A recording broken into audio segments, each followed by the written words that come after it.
ಕೆಂಡ ಸಂಪಿಗೆ ನಮ್ಮ ಕೆಂಡ ಸಂಪಿಗೆ. ಓ ಸ್ಯಾಡಕ್ಕ, ನೀವ್ ಅವನ್ ಜೊತೆ ಮಾತಾಡ್ಬೇಕಿತ್ತು.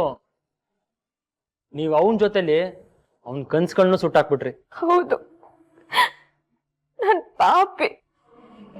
ನನ್ನ ತಮ್ಮನ ಮನ್ಸಿಗೆ ತುಂಬಾ ನೋವು ಕೊಟ್ಬಿಟ್ಟಿದ್ದೀನಿ. ಏನಕ್ಕ ನೀವು ಒಂದೇ ಒಂದ್ ಸಬ್ಜೆಕ್ಟ್ ಫೇಲ್ ಆಗಿದ್ದಕ್ಕೆ ಇಷ್ಟು ದೊಡ್ಡ ಶಿಕ್ಷಣ?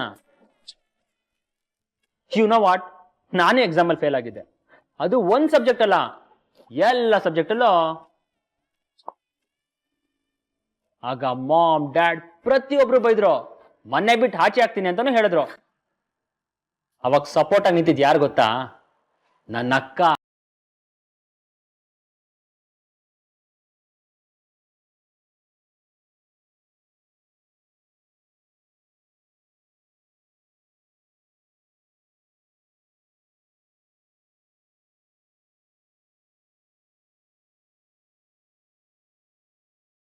ಹೌದು,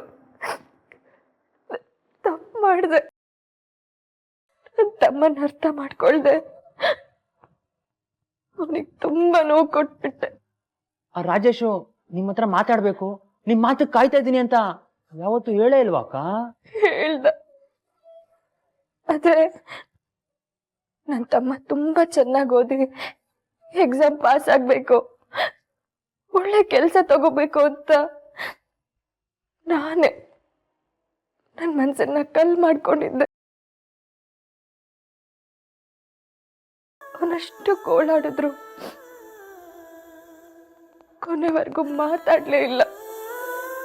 ಆ ಕುರುಗ್ ನನ್ಗೆ ಈಗ್ಲೂ ಕಾಡುತ್ತೆ.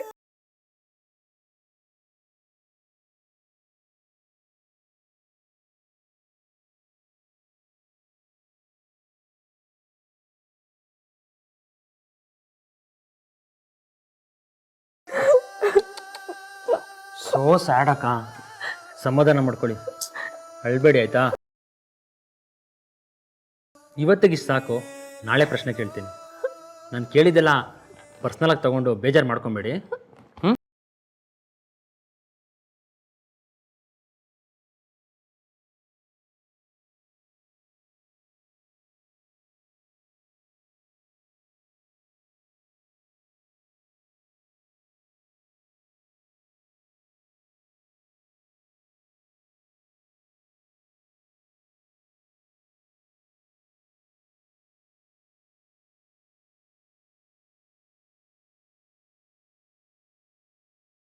They are also familiar with the modes of reproduction that depend on the involvement of the two individuals before a new generation. ಅಮ್ಮ ಅಮ್ಮ, ಕರೆಂಟ್ ಹೋಯ್ತಮ್ಮ, ದೀಪ ಕೊಡು. ಅಲ್ವೇ, ನಿನಗ್ ದೀಪ ಕೊಟ್ರೆ ಇಲ್ಲಿ ಅಡ್ಗೆ ಹೇಗೆ ಮಾಡೋದು? ಹೋಗು, ಹೊರಗಡೆ ಬೀದಿ ದೀಪದಲ್ಲಿ ಒತ್ಕೋ ಹೋಗು. ಅಮ್ಮ, ಅಲ್ಲಿ ಸೊಳ್ಳೆಗಳ ಕಾಟ, ಬೀದಿ ನಾಯಿಗಳು ಬೇರೆ ಇರ್ತಾವೆ, ನನಗ್ ಭಯ ಆಗುತ್ತೆ. ಏನಾಗಲ್ಲಮ್ಮ, ಅಲ್ಲೆಲ್ಲ ಜನರು ಓಡಾಡ್ತಿರ್ತಾರೆ, ಹೋಗು ಓದ್ಕೋ ಹೋಗು. ಇದ್ ಯಾವಾಗ ಸರಿಯಾಗುತ್ತೋ ಏನೋ, ಇದೆಲ್ಲ ನಮ್ ಕರ್ಮ. The creation of the two new cells from one involves copying of the DNA. ಮಲಗೋಕೆ ತಾಯಿ ಮಂಚ. As well as the cellular apparatus. Hello ಎಂಗ್ಲೇಡಿ, ಹಲೋ ನಮಸ್ಕಾರ, ಕುತ್ಕೋಬೋದಾ? ಮಾವ, ಇಲ್ಲಿಂದ ಹೋಗಿ, ನಾನು ಓದ್ಕೋಬೇಕು. ಓದ್ಕೊಳ್ಬೋದಪ್ಪ. ಏನ್ ಓದ್ತಾ ಇದೀಯ? A for apple, B for ball, C for cat. ಇಷ್ಟೆಲ್ಲ ಓದ್ ಏನ್ ಮಾಡ್ತೀಯ? ಮುಂದುವರ್ಸಕ್ಕೆ ನಿನ್ಗೆ ಮದುವೆ ಮಾಡ್ತಾರೆ, ಅವಾಗ ಹೋಗ್ಬಿಟ್ಟು ಪಾತ್ರೆ ತೆಗ್ತೀಯ. ಮಾವ, ನನ್ಗೆ ನಾಳೆ ಪರೀಕ್ಷೆ ಇದೆ, ನಾನು ಓದ್ಕೋಬೇಕು, ಇಲ್ಲಿಂದ ಹೋಗಿ. ಏ ಹುಡ್ಗಿ, ನಾನ್ ಕೂರೋ ಜಾಗದಲ್ಲಿ ಬಂದ್ಬಿಟ್ಟು ಹೋಗಿ ಹೋಗಿ ಹೋದ್ರೆ ಆಗುತ್ತಾ? ಬಾ, ನಾನು ಓದೋದು ಹೇಳ್ಕೊಡ್ತೀನಿ ಬಾ. ಅಬ್ಬರು ಕರೀತೀಯಾ? ಅಬ್ಬರು ಕರೀಲಿ, ಇಲ್ಲಿ ಕುಂತ್ಕೊಳ್ಳೆ, ಇಬ್ರು ಜೊತೆಲೆ ಓದಿರುತ್ತೆ ಬಾ. ಅಮ್ಮ ಅಮ್ಮ, ಏನಾಯ್ತು ಏನಾಯ್ತು ಏನಾಯ್ತು? ಇವನು ನಂಗೆ ತೊಂದರೆ ಕೊಡ್ತಾ ಇದ್ದಾನೆ.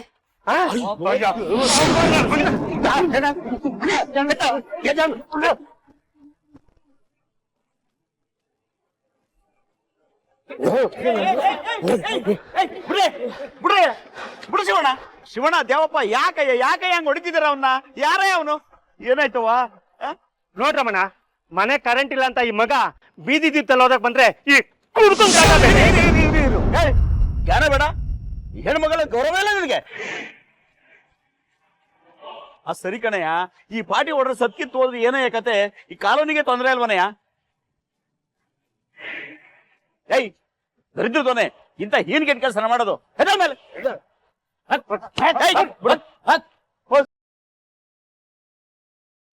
ಆಫೀಸ್ಟ ಏನ್ ರಮಣ, ಇಲ್ಲಿ ಕುಡುಕ್ರ ಕಾಟ ಜಾಸ್ತಿ ಆಗೋಯ್ತು ರಮಣ. ಸಮಸ್ಯೆ ಇರೋದು ಇಲ್ಲಲ್ಲ, ಕರೆಂಟ್ ಇಂದು. ಬೇಕಾದಾಗ ಕರೆಂಟ್ ತೆಗೆದ್ ಬಿಡ್ತಾರೆ. ಶ್ರೀಮಂತರಿಗೆ ಏರಿಯಾಕ್ಕೆ 24 ಗಂಟೆ ಟೈಮ್ ಕೊಡ್ತಾರೆ. ಅದೇ ನಮ್ಮಂತ ಬಡವರ ಏರಿಯಾಕ್ಕೆ 3 ಗಂಟೆ ಕೊಡೋದೇ ಹೆಚ್ಚು. ಅದಕ್ಕೆ ಕಣಪ್ಪ, ನೆನ್ನೆ ಕರೆಂಟ್ ಆಫೀಸ್ಗೆ ಹೋಗಿ ಮಕ್ಳು ಪರೀಕ್ಷೆ ಟೈಮಲ್ಲಾರ ಕರೆಂಟ್ ತೆಗಿಬೇಡ್ರು ಅಂತ ಕೈ ಮುಗಿದು ಬೇಡ್ಕೊಂಬಂದಲ್ಲಪ್ಪ ನಾನು. ನಾವೆಲ್ಲರೂ ಹೋಗಿ ಹೇಳಿದ್ನೇ ಅವ್ರು ಕೇಳಲಿಲ್ಲ, ಇನ್ನ ನೀನು ಒಬ್ಬನೇ ಹೋಗಿ ಹೇಳಿದ್ರೆ ಅವ್ರು ಕೇಳ್ತಾರ? ರಮಣ, ನಮ್ ಸುಮ್ಮನೆ ಇದ್ದಿದ್ರೆ ಈ ತೊಂದರೆನೇ ಆಗ್ತಿಲ್ಲ ರಮಣ. ಆಯ್ತು, ಈಗ ನಾವು ಕಾರ್ಪೊರೇಟರ್ ಸಾಹೇಬ್ರ ಹತ್ರ ಹೋಗಿ ಹಿಂಗಾಯ್ತು ಅಂತ ನಾವು ಮನವಿ ಮಾಡ್ಕೊಳ್ಳೋಣ ಬಿಡಿ. ಹೌದು ರಮಣ, ನಾವೆಲ್ಲರೂ ಹೋಗಿ ನಾಳೆ ಕೌನ್ಸಿಲ್ ಸಾಹೇಬ್ರ ಹತ್ರ ದೂರ್ ಕೊಡೋಣ. ನಡ್ರಿ ಹೋಗವ, ಕರ್ಕೊಂಡೋಗಿ ಮಗಿನ. ಬಾ ಮಗಳೇ ಹೋಗು.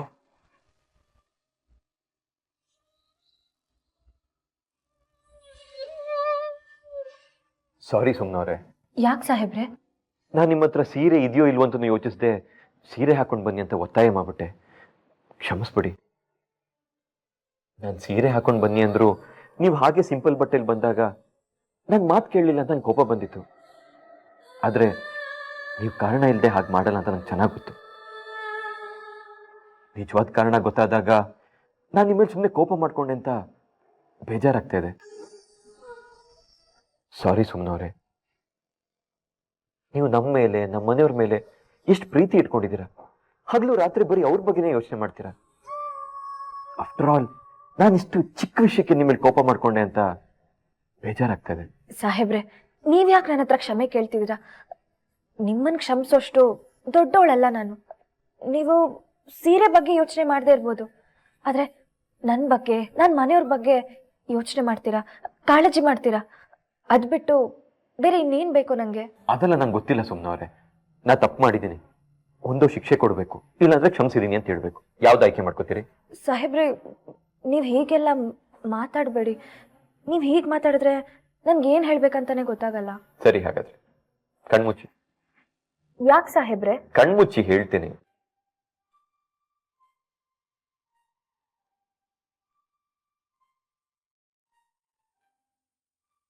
ಸುಮ್ನವ್ರೆ, ಕೈ ಮುಂದೆ ಮಾಡಿ.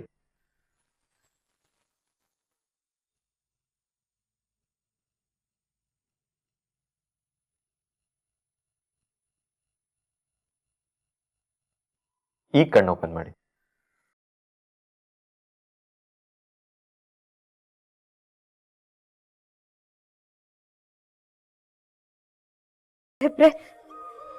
ಸೀರೆ ನಿಮ್ಗೋಸ್ಕರ ಕೊಡಿಸ್ತಾ ಇರೋ ಮೊದಲನೇ ಸೀರೆ.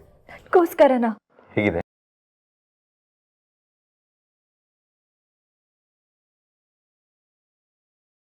ಚೆನ್ನಾಗಿದೆ ಸಾಹೇಬ್ರೆ. ನನ್ನ ಜೀವನದಲ್ಲೇ ನೋಡಿರೋ ಸುಂದರವಾದ ಸೀರೆ ಆಗಿರುತ್ತೆ ಇದು. ಯಾಕೆ ಹೇಳಿ, ನೀವ್ ನನಗೆ ಕೊಡ್ಸಿರೋ ಮೊದಲನೇ ಸೀರೆ ಇದು. ತುಂಬಾ ಖುಷಿ ಆಗ್ತಿದೆ ಸಾಹೇಬ್ರೆ. ಸಾರಿ, ನಂಗೆ ಸೀರೆಗಳ ಬಗ್ಗೆ ಅಷ್ಟು ನಾಲೆಜ್ ಇಲ್ಲ. ನಾನು ಇಲ್ಲಿ ತನಕ ಒಬ್ನೇ ಹೋಗಿ ಸೀರೆ ತಂದವನೇ ಇಲ್ಲ. ಅಮ್ಮಂಗೂ ಕೂಡ ನಿಮ್ಗೋಸ್ಕರ ಮೊದಲನೇ ಸರಿ ಹೋಗಿ ತಗೊಬಂದಿದ್ದೀನಿ.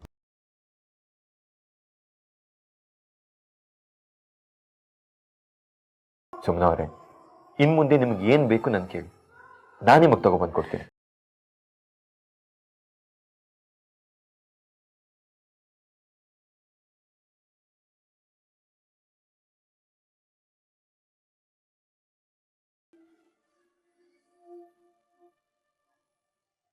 ಛೇ, ಇದಕ್ಕೆಲ್ಲ ಅಳ್ತಾರ ಸುಮ್ನವ್ರೆ? ನೀವ್ ಯಾವಾಗ್ಲೂ ನಗ್ತಾ ಇರ್ಬೇಕು.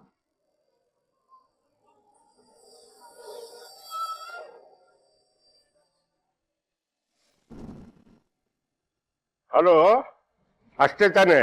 ಹಾ, ಹೇಳ್ತೀನಿ ಬಿಡು. Okay okay. Hello sir. ಓಹೋ, ಏನೇ ಋತ್ವಿಕ್, ಹೇಗಿದ್ಯಾ? ಚೆನ್ನಾಗಿದ್ಯಾ? ಸರ್ ಋತ್ವಿಕ್ ಅಲ್ಲ, ಕಾರ್ತಿಕ್. ಓಹೋ, ಕಾರ್ತಿಕ್. ಏನ್ ಇಲ್ಲಿವರೆಗೂ ದೇವಡಿಸಿದ್ದು? ಸರ್ ಕಂಪ್ನಿದ್ ಲೆಕ್ಕಾಚಾರ ಎಲ್ಲ ಚೆಕ್ ಮಾಡ್ಬೇಕು ಅಂತ ನೀವೇ ಬರಕ್ ಹೇಳಿದ್ರಲ್ಲ.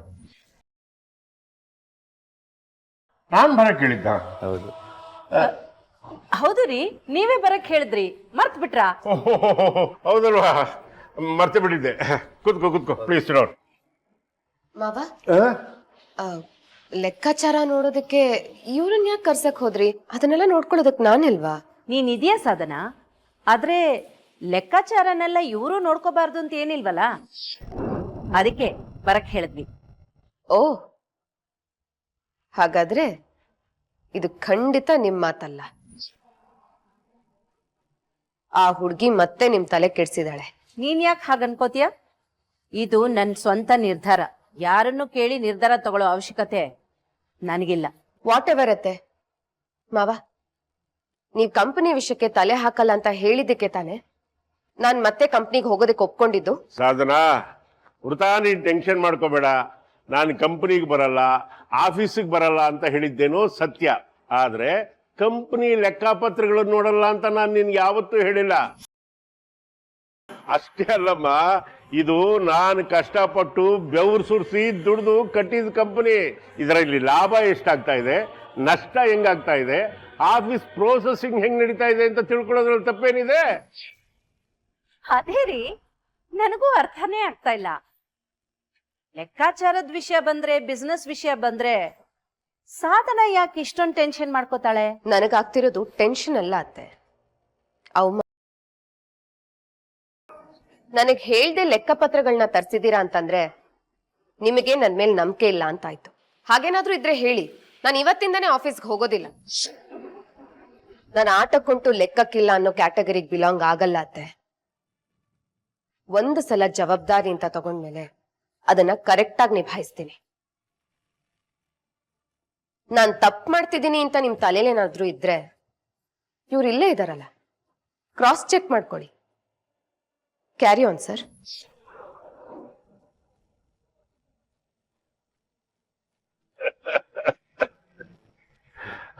ಆಲ್ ರೈಟ್, ನೀನೇನ್ ಟೆನ್ಷನ್ ಆಗಬೇಡ. ಫ್ಯಾಮಿಲಿ ಅಂದ್ಮೇಲೆ ಇಂಥ ಸಣ್ಣ ಪುಟ್ಟ ಮಾತು, ಕತೆ, ಕಿರಿಕಿರಿ ಎಲ್ಲ ಇದ್ದಿದ್ದೆ. ಅದೇನು ನೀನು ಎಕ್ಸ್ಪ್ಲೈನ್ ಮಾಡು ನನಗೆ. ಏ ಪದ್ದು, ಬಂದವ್ರಿಗೆ ಅದೇನು ಕಾಫಿ ಟೀ ನೋಡೋದ್ ಬಿಟ್ಟು ಸುಮ್ಮನೆ ಕೂತಿದೆಯಲ್ಲ, ಅದೇನು ನೋಡು. ಓಕೆ ಓಕೆ, ಸ್ವಲ್ಪ ಡೀಟೈಲ್ ಆಗಿ ಎಕ್ಸ್ಪ್ಲೈನ್ ಮಾಡಪ್ಪ. ಹಾಂ ಸರ್.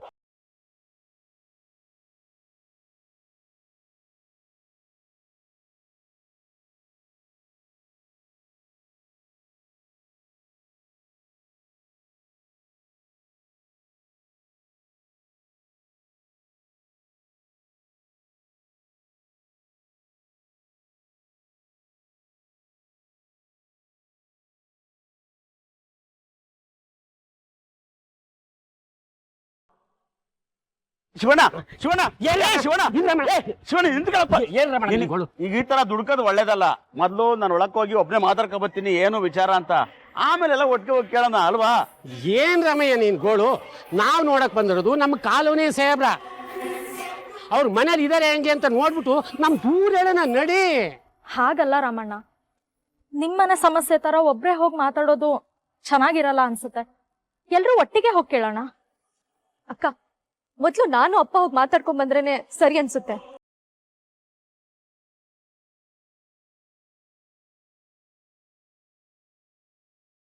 ಹಾಗಲ್ಲ ರಾಜಿ, ನೀವಿಬ್ರೇ ಮಾತಾಡ್ಕೊಂಡ್ರೆ ಅಳಿಯ ಅಂತ ಸದರಾ ತಗೊಂಡಿದ್ದೀರಿ ಅಂತ ಕೌನ್ಸಿಲರ್ ಸಾಹೇಬ್ರು ತಪ್ಪಾಗಿ ತಿಳ್ಕೊಳಲ್ವಾ?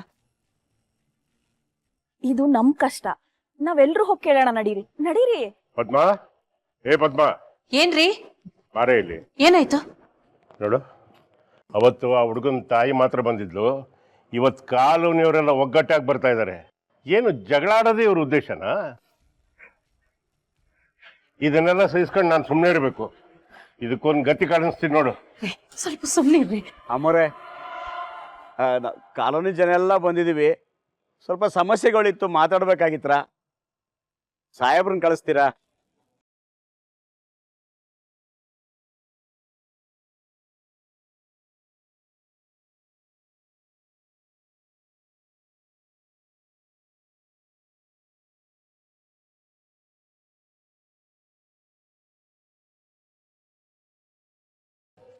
ಇದಕ್ಕೊಂದು ಗತಿ ಕಾಣಿಸ್ತೀನಿ ನೋಡು. ಅಪ್ಪ, ನಾನು ಮಾತಾಡ್ತೀನಿ ರೀ. ಮೊದ್ಲು ಮಾಡು, ಇಲ್ಲ ಅಂದ್ರೆ ಇವ್ರ ಗ್ರಾಚಾರ ಬಿಡಿಸ್ಬಿಡ್ತೀನಿ, ಹುಷಾರ್.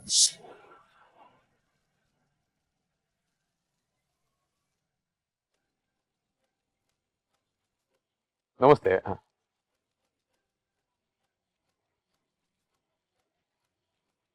ಈ ರಾಜಿ, ನೀವಿಬ್ರೇ ಬನ್ನಿ ಅಂದ್ರೆ ಯಾಕೆ ಎಲ್ರೂ ಕರ್ಕೊಂಡ್ ಬಂದಿದ್ಯಾ? ಅಯ್ಯೋ ಅಕ್ಕ, ಇಲ್ಲಿಗ್ ಬರೋವರೆಗೂ ಇವ್ರಿಗೆಲ್ಲ ಹೇಳ್ತಾನೆ ಬಂದೆ ಇಲ್ಲಿಗ್ ಬರೋದ್ ಬೇಡ ಅಂತ. ಆದ್ರೆ ಇವ್ರು ನನ್ ಮಾತು ಎಲ್ಲಿ ಕೇಳ್ತಾರೆ? ಭಾವನ್ ನೋಡ್ಬೇಕು, ಮಾತಾಡ್ಸ್ಬೇಕು ಅಂತ ಇಲ್ಲಿವರೆಗೂ ಹಠ ಬಿದ್ದು ಬಂದಿದ್ದಾರೆ. ಏನಾಯ್ತು ರಾಮಯ್ಯ ಅವರೇ?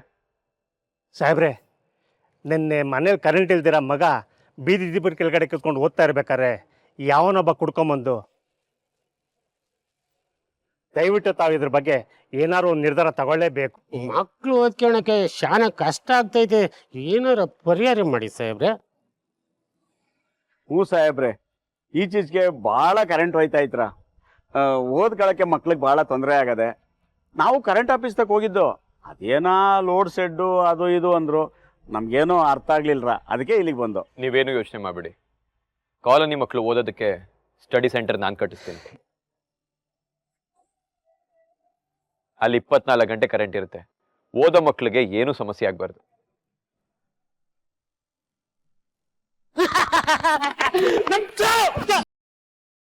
ಯಾರು ಜೈಕಾರ ಹಾಕ್ಬೇಡಿ.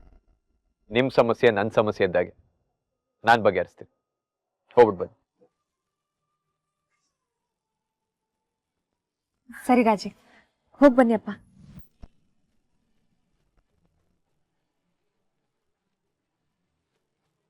ವಾವಕ್ಕ, ತೀರ್ಥ ಅವ್ರಿಗೆ ಇಷ್ಟೊಂದು ಮರ್ಯಾದೆ ಇದೆಯಾ? ಯಾರ್ದೋ ದುಡ್ಡು, ಎಲ್ಲಮ್ಮನ್ ಜಾತ್ರೆ. ನೀನ್ ಖರ್ಚು ಮಾಡಿದ್ರೆ ಮರ್ಯಾದೆ ಏನು, ರಾಜ ಮರ್ಯಾದೆನೂ ಸಿಗತ್ತೆ. ಆದ್ರೂ ಅಕ್ಕ, ತೀರ್ಥ ಅವ್ರು ಗ್ರೇಟ್. ಈಗೇನು ಹೊಗಳ್ತಾನೆ ನಿಂತ್ಕೋತಿಯಾ ಅಥವಾ ನಮ್ ಡ್ರಾಮಾ ಶುರು ಮಾಡೋದಾ? ನನ್ನ ನಿಜವಾಗ್ಲೂ ವಾರ ಶುರು ಆಗುತ್ತೆ ಅಂತ್ಯ.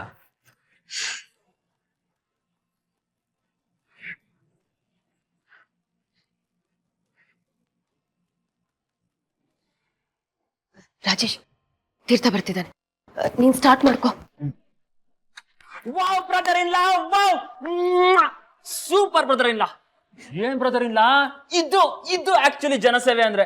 ಜನರು ಬಂದು ಕೇಳ್ತಿದ್ದಂಗೆನೆ ಸ್ಟಡಿ ಸೆಂಟರ್ ಕಟ್ಟಿಸ್ಕೊಟ್ಬಿಡ್ತೀನಿ ಅನ್ಬಿಟ್ರೆ. Super brother in law, really great man. Anyways, thank you. ಜನಸೇವೆ ಮಾಡೋದು ನಂಗೆ ತುಂಬಾ ಖುಷಿ ಕೊಡುತ್ತೆ. ಅವ್ರ ಖುಷಿನೇ ನನ್ನ ಖುಷಿ ಅಲ್ವಾ? ಸೂಪರ್. ಅಮೆರಿಕದಲ್ಲೂ ಇಷ್ಟು ಫಾಸ್ಟ್ ಆಗಿ ಕೆಲಸ ನಡೆಯಲ್ಲ. ಇಂಡಿಯಾ ಬದಲಾಗ್ತಿದೆ, ಅದು ಪೊಲಿಟಿಷಿಯನ್ಸ್ ತುಂಬಾನೇ ಚೇಂಜ್ ಆಗ್ತಿದ್ದಾರೆ. ಗ್ರೇಟ್. ಬರೀ ಆಶ್ವಾಸನೆ ಕೊಡ್ಕೊಂಡು ಓಡಾಡ್ತಾರೆ ಅನ್ಕೊಂಡಿದ್ದೆ, ಬಟ್ ರಿಯಲಿ ಅವರೆಲ್ಲ ಕೆಲಸ ಮಾಡ್ತಿದ್ದಾರೆ. Great man. ನೀನು ತಪ್ಪು ತಿಳ್ಕೊಂಡಿದ್ಯಾ ರಾಜೇಶ್. ತೀರ್ಥ ಆಶ್ವಾಸನೆ ಕೊಟ್ಟಿರೋದು ಸರ್ಕಾರದ ದುಡ್ಡಲ್ಲಿ ಸ್ಟಡಿ ಸೆಂಟರ್ ಕಟ್ಟಿಸ್ತೀನಿ ಅಂತಲ್ಲ. ಮತ್ತೆ ತೀರ್ಥಂಗೆ ಸಮಾಜ ಸೇವೆ ಮಾಡೋ ಹುಚ್ಚು, ಮಾವಂಗೆ ಮಗನ್ ಮೇಲೆ ಅತಿಯಾದ ಪ್ರೀತಿ ನಂಬಿಕೆ.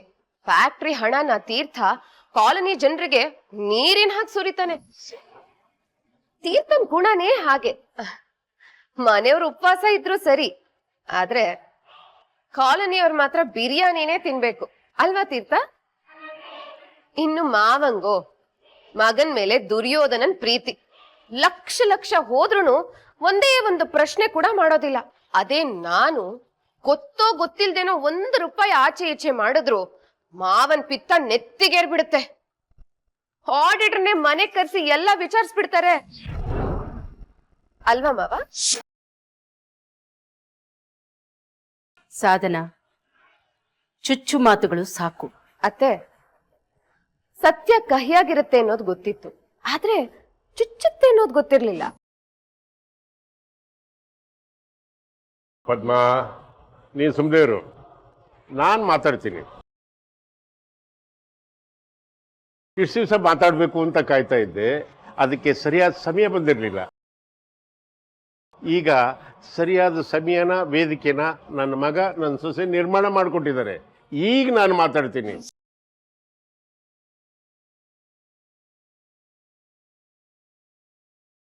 ತೀರ್ಥ ಅವರೇ, ಈಗ ಮುಖ್ಯವಾದ ಒಂದು ವಿಷಯ ಮಾತಾಡೋಣ.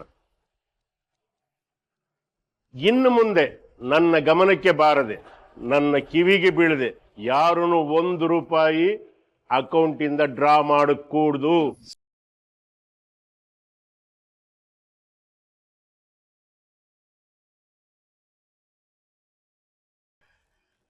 ಇದು ಮನೆಯಲ್ಲಿರೋ ಪ್ರತಿ ಸದಸ್ಯರಿಗೂ ಅಷ್ಟೇ ಅಲ್ಲ, ನಿಮಗೂ ಅನ್ವಯಿಸುತ್ತೆ ಮೇಡಮ್. ಅಪ್ಪ, ನಾನ್ ಹಣ ತಗೋತಾ ಇರೋದು ನನಗೆ ಗೊತ್ತಪ್ಪ, ನನಗೆ ಗೊತ್ತು. ಇಲ್ಲಿವರೆಗೂ ನೀನ್ ರಾಜಕೀಯಕ್ಕೆ ಏನ್ ತಗೊಂಡಿದ್ಯಲ್ಲ ಅದೇ ದಂಡಿಯಾಗಿದೆ. ಅದನ್ನು ವಾಪಸ್ ಕೊಟ್ಬಿಡು, ಆಮೇಲೆ ಮುಂದಕ್ಕೆ ಮಾತಾಡೋಣ. ಏನಪ್ಪ ನೀವೇ ಹೀಗೆ ಹೇಳ್ಬಿಟ್ರೆ ಹೇಗೆ? ಈ ಮನೆ ಹಣ ಖರ್ಚು ಮಾಡೋ ಹಕ್ಕು ನನಗಿಲ್ವಾ? ಹಕ್ಕು, ನ್ಯಾಯ, ಫಂಡಮೆಂಟಲ್ ರೈಟ್ಸ್. ನೋಡಿ, ಕಷ್ಟಪಟ್ಟು ಬೆವರು ಸುರಿಸಿ ದುಡಿತಾ ಇರೋದು ನಾನು. ಹಕ್ಕಿನ ಬಗ್ಗೆ ಮಾತಾಡ್ತಾ ಇರೋದು ನಿನ್ನ ಮಕ್ಕಳು. ಆಯ್ತಪ್ಪ, ತುಂಬಾ ಸಂತೋಷ ಆಯ್ತು. ನೋಡು, ಇಷ್ಟೆಲ್ಲ ಆಸ್ತಿನ ನಿಮ್ಮನ್ ಬಿಟ್ರೆ ಬೇರೆ ಇನ್ಯಾರು ಅನುಭವಿಸ್ಬೇಕು? ನೀವೇ ಅನುಭವಿಸ್ಬೇಕು. ಆದ್ರೆ ನೀವು ಮಾಡಿದ್ದೇನು? ಯಾತಕ್ಕೋಸ್ಕರ ಹಣ ತಗೊಂಡ್ರಿ? ಯಾವ ಘನ ಕಾರ್ಯ ಮಾಡೋದಕ್ಕೋಸ್ಕರ ತಗೊಂಡ್ರಿ? ಎಷ್ಟು ತಗೊಂಡ್ರಿ? ಯಾವತ್ತು ತಗೊಂಡ್ರಿ? ಒಂದು ಲೈನ್ ಬರ್ದಿದ್ರಾ? ಇದನ್ನೆಲ್ಲ ನಾನು ಅಕೌಂಟ್ ಸೆಕ್ಷನ್ ಹೆಡ್ ಹತ್ರ, ಡಿಪಾರ್ಟ್ಮೆಂಟ್ ಹೆಡ್ ಹತ್ರ, ಆಡಿಟರ್ ಹತ್ರ ಕೇಳಿ ತಿಳ್ಕೊಳ್ಳುವಂತ ದುರವಸ್ಥೆ ನನಗೆ ಬಂದಿದೆ.